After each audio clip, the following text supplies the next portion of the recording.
My name is Brian. Today I'm making a wavy wooden flag made out of 2x4s. The most cost-effective way for me to make them is the 8-foot boards.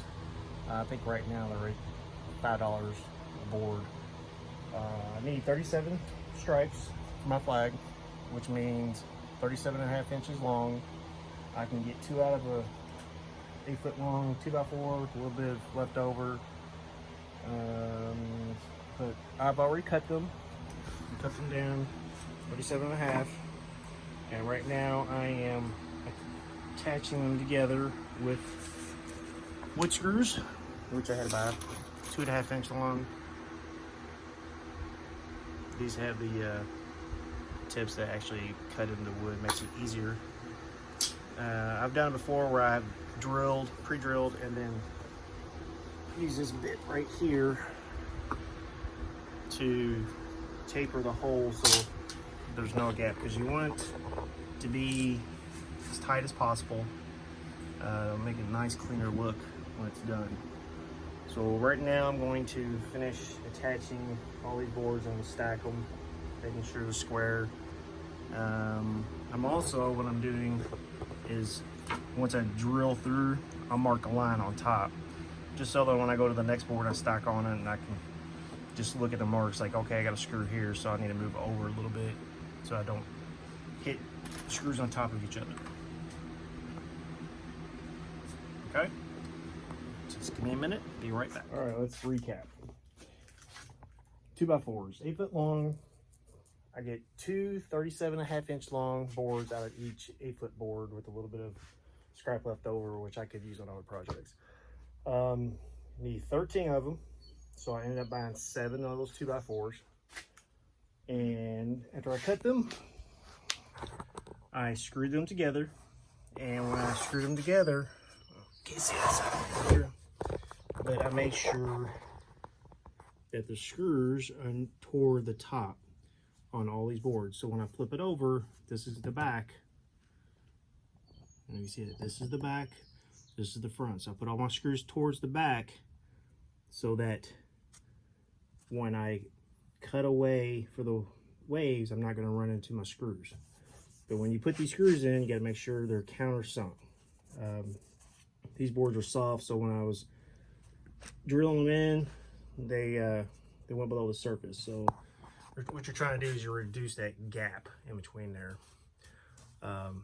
So now I'm going to flip it over and draw out the area where I'm going to grind. So give me just a minute. Well, I ran into a little problem here, so I got to take them apart. So I have them on the ground. You can see how this was leaning in, and so it caused a gap. So this is the facing outward. You know, I don't want these gaps in there. Okay, so I got to unscrew these boards here, get this all straightened up. I got a spot here, and I don't really like that spot either, so I might end up taking almost all the way down and redoing it. Fun. Okay.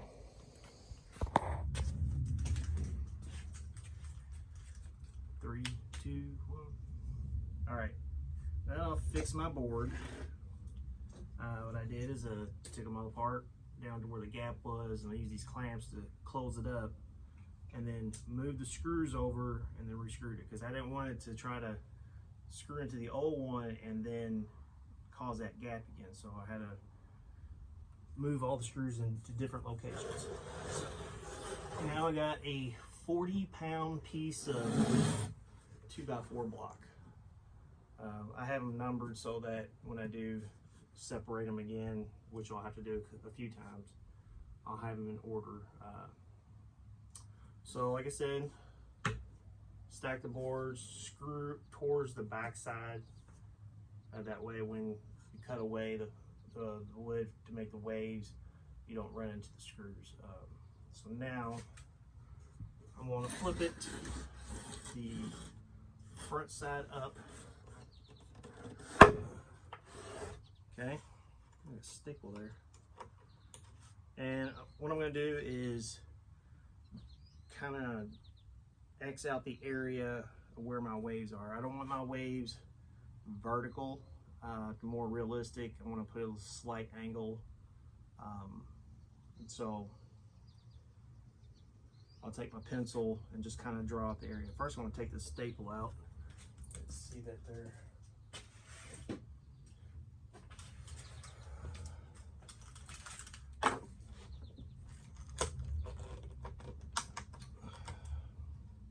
I'm not worried about the tapered edges of the 2x4s because when I go to grind and sand, it'll all be below those levels.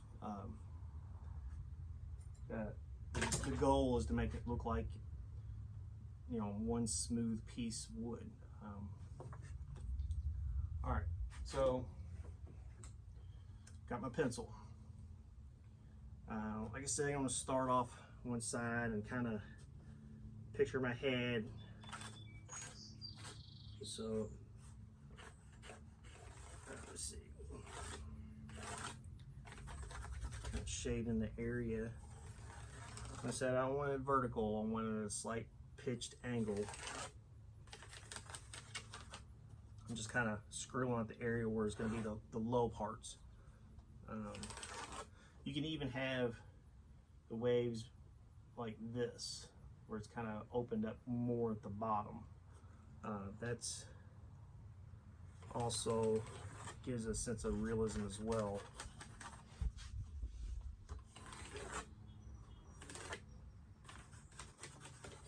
All right. Depth you can really see. So I got a low spot here, low spot, low spot, and low spot. Okay. The next step is the messiest and the longest part. I have several tools I'll be using. One is a chainsaw. I have electric and I have gas, doesn't matter. I'm just trying to cut away as much material as fast as I can, so I'm not doing this for hours. I also have a 4-inch grinder, and I use this wheel that I've gotten from Harbor Freight. I believe at the time it was like 10 or 11 bucks. It's just a metal plate and it has these like wood chips fused to it. It's very, very abrasive and it works pretty well. Once I grind away most of the material, then I'll go to sanding. But I'll show some video of it. It does take quite a while. I've seen people make these and have a stencil where it has a wave in it, and then on the next board they move that wave a 1/2 inch over, and they do it again, and they move it over on each board, so that cutaway is staggered, and it gives that same wave effect. But it's very, to me, it doesn't. There's no flaws in it. It's not realistic. Nothing is perfect. So I like doing it this way so I can control where the wave is, how deep it is, and exactly where I want the wave. So give me a few minutes and I'll come back and probably do a time lapse of me cutting away the material. Like I said, it is very messy and very time consuming. So let's get to it.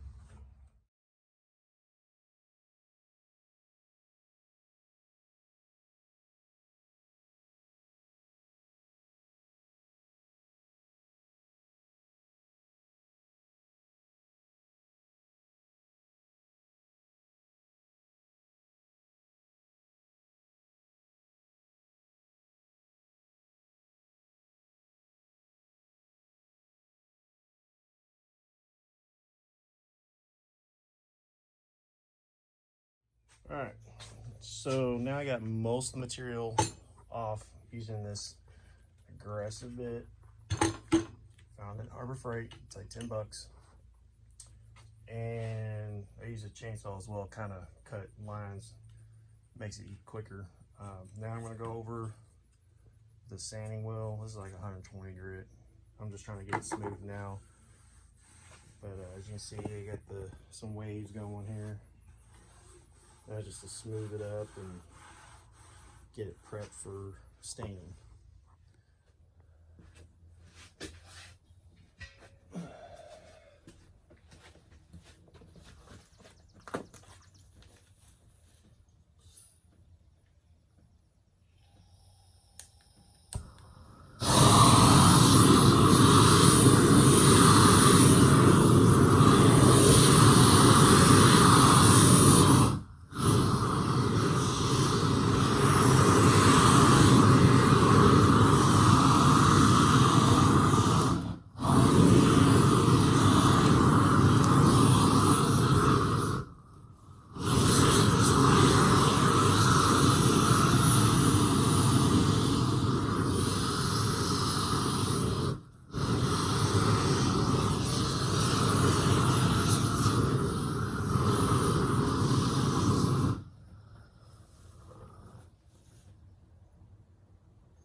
So now I have them stained.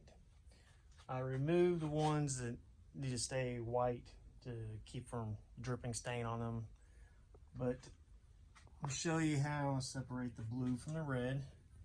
After I used my stencil and marked out how far out it went, I used a razor blade, tapped it in to make a barrier between the two stain colors. So as you see, I kind of got around the edges a little bit. That's so that if it doesn't close up completely, you don't see a white streak in between the boards.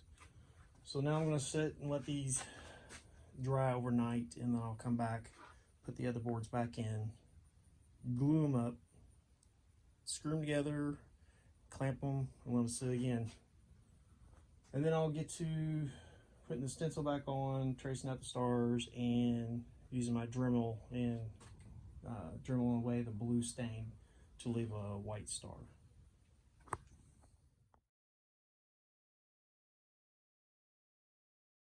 Right now I am cutting out all the stars using just like a carving knife. I can use a Dremel, but I like it really sharp on the corners, so I've been using a carving knife. So this is the progress so far. All right, the stars are done. The stain, I want it on the edges of the stain. I'll let that dry. And then tomorrow I'll put the clear coat over top. But for now, I'm going to frame the flag. I have some material here that I'm going to box it in and paint it black. So the edges will be covered, but I went ahead and stained it anyway. This is the stain I used. I got it at Lowe's. You can look through their catalog and pick out the color that you want. I don't remember what color I picked. I mean, it's been a couple years. Let's see if these numbers help or not. But that's where I got it, Lowe's.